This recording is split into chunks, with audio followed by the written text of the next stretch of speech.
বিধানসভা নির্বাচন ঘোষণা হয়ে গেছে এবং দেখা যাচ্ছে এই পরিস্থিতিতে ডানকুনি পুরসভার একেবারে ডানকুনি শহরের সভাপতি প্রকাশ রাহা ৮ নম্বর ওয়ার্ডের কাউন্সিলর, তার ওয়ার্ডেই তৃণমূলে ভাঙল বলতে পারি। কারণ তৃণমূলের এক সময়ের যারা কর্মী ছিলেন তারাই আজকে দেখা যাচ্ছে সমাজসেবামূলক কর্মসূচি করছে, বস্ত্র বিতরণ, এবং সেখানে আমন্ত্রিত রয়েছেন একেবারে নজিরবিহীনভাবে আইএসএফ বিধায়ক নওশাদ সিদ্দিকী। দেখতে পাচ্ছেন গোটা এলাকায় আইএসএফের পতাকা ছেড়ে দেওয়া হয়েছে।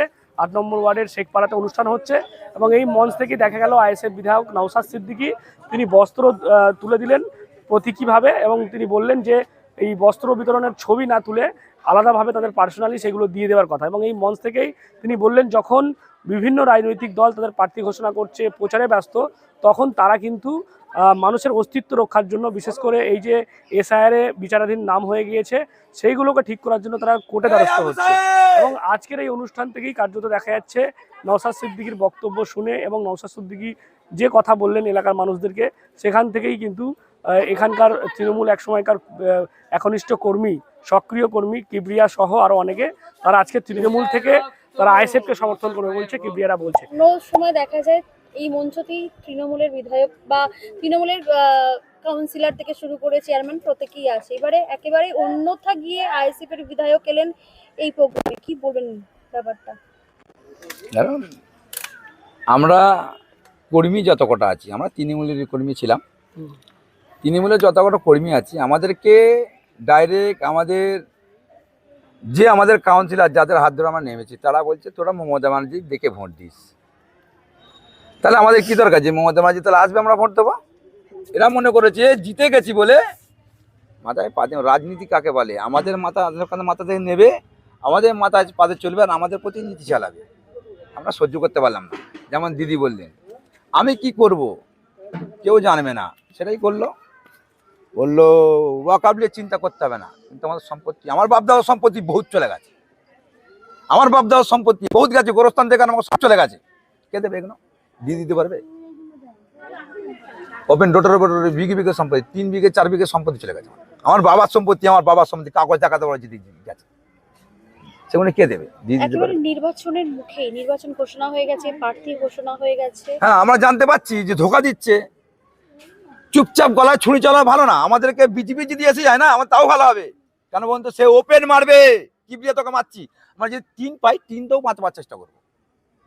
এটা যদি হাতে কাছে ইঁট থাকে ইঁটটাও বাঁচবার চেষ্টা করবো, ইঁটটা যে মাথায় মারলে কি হাতে মারলে পড়ে যাবে, যাক আমার জানটা মারবে। আজকে শুভেন্দু, আমি যদি কোনো হিন্দুদের ব্যাপারে কিছু বলি আমার ছেড়ে দেবে না। শুভেন্দু ওপেন মুসলমানদের গালাগালি করছে, ওপেন। সেই শুভেন্দুকে দিদি জিতে আছে, পশ্চিমবাংলার মুখ্যমন্ত্রী ক্ষমতায় জিতে রয়েছে, সেই শুভেন্দুকে কিছু করতে পারছে না। কেন করতে পারছে না? মানে এই এত ক্ষোভের জন্যই আপনি তৃণমূল ছেড়ে আইএসএফ এ যোগদান? অবশ্যই। আপনার সাথে কর্মীরাও সব যাবে আইএসএফ এ? অবশ্যই। আগামী দিনে তাহলে বিধানসভায় তো আইএসএফ এর হয়ে আপনারা কাজ করবেন নাকি? অবশ্যই। ভয় থাকবে না? না, কি হবে, আল্লাহ পাক মৌদের সাথ গ্রহণ করতেই হবে। কি বলেন, ভোটের মুখে যারা একসময় একবারে অ্যাক্টিভ তৃণমূল করতো তারা আজকে বলছে তারা আইএসএফকে সমর্থন করবে? দেখুন, তৃণমূল কংগ্রেস যে প্রার্থী তালিকা প্রকাশ করেছে তাতেই বোঝা যাচ্ছে যে তৃণমূল কংগ্রেস কাদের উপরে আস্থা রেখেছে। খুব স্বাভাবিকভাবেই তৃণমূল কংগ্রেসের যে কর্মী বাহিনী, যারা অন্তত স্বচ্ছতার রাজনীতি করতে চায়, তারা আমাদের নওশাদ সিদ্দিকী ভাইজানের যে রাজনীতি, তার যে চলা, তার যে রাজনৈতিক আহ্বান, সেই আহ্বানে তারা ক্রমশ আকৃষ্ট হচ্ছে। এটা শুধু কিবরিয়া ভাইরা ডানকুনিতে এমন ব্যাপার নয়, এটা গোটা পশ্চিমবাংলাতেই এই স্রোত চালু হয়েছে। এই স্রোত তৃণমূল আর রুখতে পারবে না। তাদের কথা একটু ভাববেন।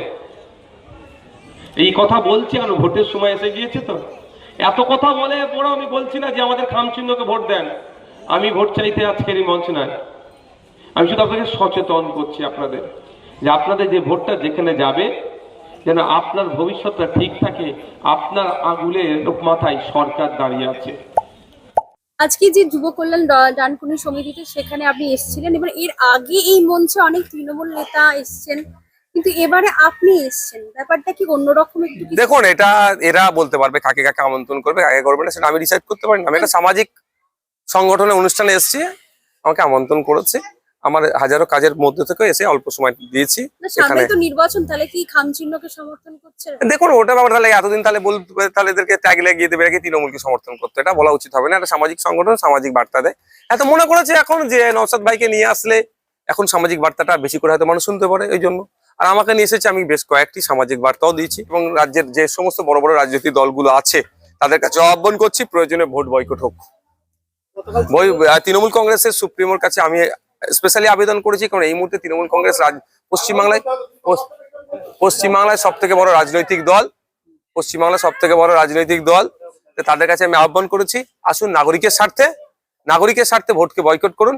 এই ভোট বয়কটের ডাকে তৃণমূল কংগ্রেসের পাশে কেউ থাকুক আর নাই থাকুক, আমরা মানুষের সাথে রাজনীতি করছি, ভোটারদের সাথে রাজনীতি করছি। ইন্ডিয়ান সেকুলার ফ্রন্ট এই ইস্যুতে তৃণমূলের পাশে দাঁড়াবে।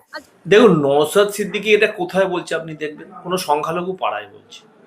তা সংখ্যালঘু পাড়ায় ভোট বয়কট করতে বলার একটা গভীর উদ্দেশ্য আছে। তার কারণ, যারা সংখ্যালঘুদের দেখতে পারে না কেন্দ্রীয় সরকার, আজকে সংখ্যালঘু পাড়াতে গিয়ে উনি বলছেন ভোট বয়কট করতে। উনি হিন্দু কমিউনিটির এরিয়াতে গিয়ে বলুন না ভোট বয়কট করতে, বলছেন না কেন? তার মানে উদ্দেশ্য কি? যে সংখ্যালঘুদেরকে আরো সংখ্যালঘু করে দেওয়া হোক।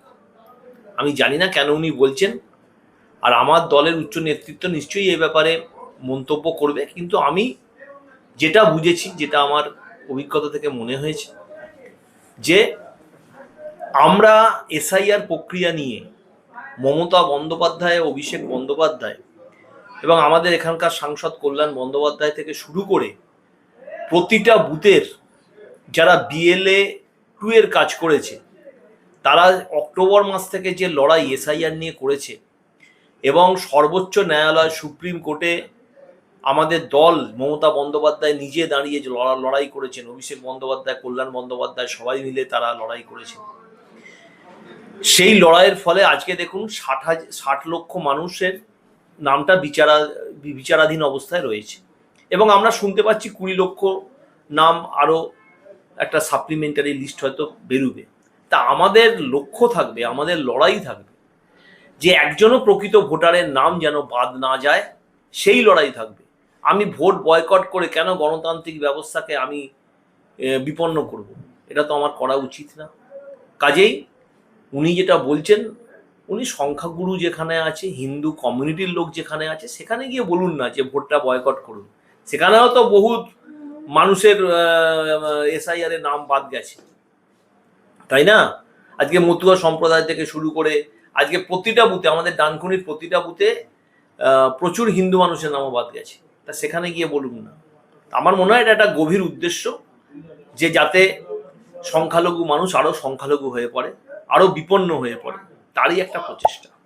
বুঝতেই পারছেন, যেমনটা আইএসএফ স্পষ্ট জানাচ্ছে, যখন অন্যান্য রাজনৈতিক দল তারা প্রার্থী ঘোষণা করার পর প্রচারে ব্যস্ত হয়ে পড়েছে, তখন তারা কিন্তু মানুষের অস্তিত্ব রক্ষার জন্য এই যে বিচারাধীন নামগুলো রয়েছে সেইগুলো যাতে ঘোষণা করা হয়, অর্থাৎ আগে সমাধান তারপরে নির্বাচন, এই দাবিকে সামনে রেখেই আইএসএফ কিন্তু এভাবেই আজকে ডানকুনিতে মূলত যে ডানকুনি যুব সমাজ কল্যাণ সমিতির যে বস্ত্র বিতরণ অনুষ্ঠান, সেখান থেকে এই বার্তাই কিন্তু আইএসএফের পক্ষ থেকে দেওয়া হলো। এবং দেখা গেল যারা তৃণমূল করতেন একসময়, প্রিব্রিয়া সহ, তারা বলছেন এরপর তারা আইএসএফকে সমর্থন করবেন। এবং স্বাভাবিকভাবেই এইরকমভাবে যদি চলতে থাকে তাহলে কিন্তু আগামী বিধানসভা নির্বাচনে বিশেষ করে চণ্ডীতলাতে কিন্তু যথেষ্ট অস্বস্তি বাড়বে তৃণমূলের, এমনটাই মনে করছে রাজনৈতিক মহল।